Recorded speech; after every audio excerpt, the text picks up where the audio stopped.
దేవుడు అంటే ఇష్టం ఉంటే సరిపోదు. బైబిల్ నొక్కి నొక్కి సామెతలు చెప్పేది అదే. దేవుడు అంటే నీకే ఇష్టం కాదు, అన్నిటి కూడా ఇష్టం. యేసుప్రభు అంటే దేవుడు అంటే నీకే కాదు, లోకంలో ఉన్న చాలా మంది వ్యక్తులు కూడా దేవుడు అంటే ఇష్టమే. కానీ ఇష్టం కాదు అయ్యా, దేవుడు అంటే భయం ఉండాలి. ఆ భయం లేకపోతే నైతికత మనకు రాదు.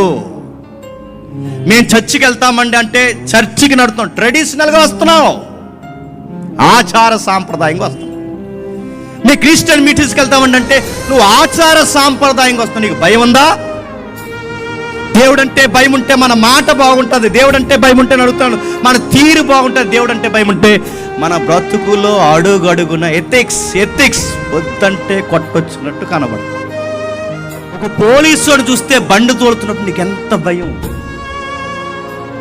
ఈదులోకి కాకి డ్రెస్ వేసుకుని పోలీసులు 4-3 అడావుడిగా తిరిగితే నీకు దడొచ్చద్దు, ఈదులో ఏం జరిగిందిరా అని. పోలీసులు అడావుడిగా తిరిగి నీ ఇంటి వైపు అటు చిట్టెక్కి నీ మెట్టు దిగి ఎక్కి దిగి మళ్ళీ అటు పక్కింటికి వెళ్ళిపోయారు, నీకు ఎంత కంగారైపోతావు. పోలీసుడికి భయపడే భయంలో ఒక్క వంతు నడుగుతున్నాం, ఒక్క వంతు.